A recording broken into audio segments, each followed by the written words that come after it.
Hi, my name is Katherine Polenz. I'm a professor at the Culinary Institute of America. I'm going to show you today how to make Beans Bourguignon. This is a spin on a classic dish called Beef Bourguignon. This dish is made on a base of kidney beans. So the first thing we need to talk about is what kind of beans you're going to use. These are red kidney beans. You could do light or dark red, it doesn't really matter. And you'll buy them either in the dry form in a 1-pound bag or from the bulk bins in your favorite supermarket, or you can buy them in the canned, ready-cooked version, which is what you'll see here in this bowl. If you buy the dry beans, you're going to need to soak them overnight. Today I'm going to be making this dish with already cooked canned beans. And the first step is to preheat your pan. So while my pan is coming up to temperature, I'm going to add olive oil. Now, one of the things that is very classic in a bourguignon is the use of bacon or smoked pork product. And because this is a vegetarian version, you might want to select using this product, which is called smoked tempeh. Smoked tempeh is made from fermented soybeans that are pressed into a block and then smoked. It can be fried like this to make bacon bits or tempeh bits. And for this particular dish, I'm going to start by adding, along with the olive oil, some of the smoked tempeh. And it's been cut in pieces that are about 1 inch.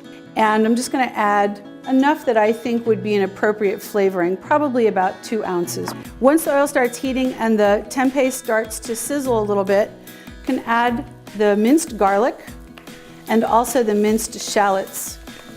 Now, I suppose if you didn't have shallots, you could certainly use onion. The tempeh and the shallots and the garlic need to sweat or saute lightly until they become aromatic.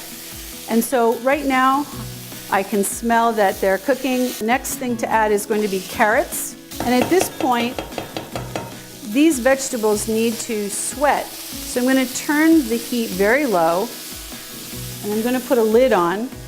The carrots have all been sweat down now. At this point now I'm going to add cremini mushrooms. The next thing I'm going to add is crushed tomatoes. You can buy these canned, already crushed, or you can buy whole plum tomatoes canned and puree them yourself. And at this point I'm also going to add half of the vegetable stock, and I'm going to add half of the red wine. So the wine you're going to choose to add to this dish would be a very good Burgundy wine.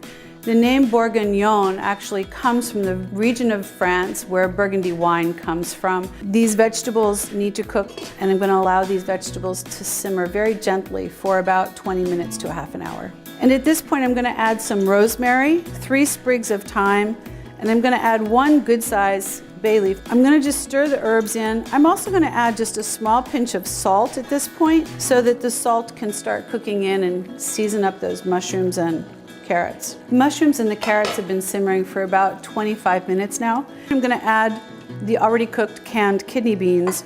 And I'm going to add the remainder of the vegetable stock and the remainder of the red wine.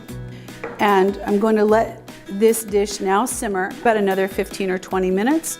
Now you can see that this stew has quite a bit of liquid. And as this simmers, it's going to lose a little bit of that liquid. We want this dish to be very stew-like. So there are a few options that you have. In the recipe, it asks for you to make a mixture of flour and butter. This combination is called beurre manie. And beurre manie is a classic French thickening agent. It's whole butter, softened, and flour. And it's just kneaded together or mixed together to form a little bit of a paste. And then this paste can be added in at the very last moment as a thickening agent. The other thing you can do is eliminate the use of starch altogether and just let this reduce until it becomes a thickness that you are happy with. It's time now to take our herbs out. You can see that the stew liquid is quite thin. I'm just going to take a spoonful of the beurre manie and I'm just going to slide it into the stew. And with the stew simmering, I'm just going to stir this in, and you'll see the liquid start to thicken as it simmers and as the beurre manie dissolves in.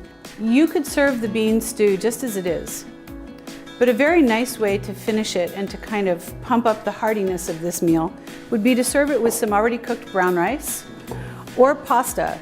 I'm going to just spoon some brown rice into a bowl, about a half cup of cooked brown rice, and then ladle a portion over the brown rice. Now this big pot of stew is for 4.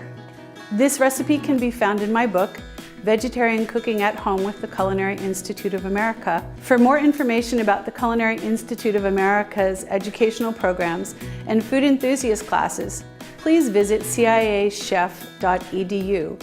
And for more recipes and videos, please visit our recipe blog at ciaculinaryintelligence.com.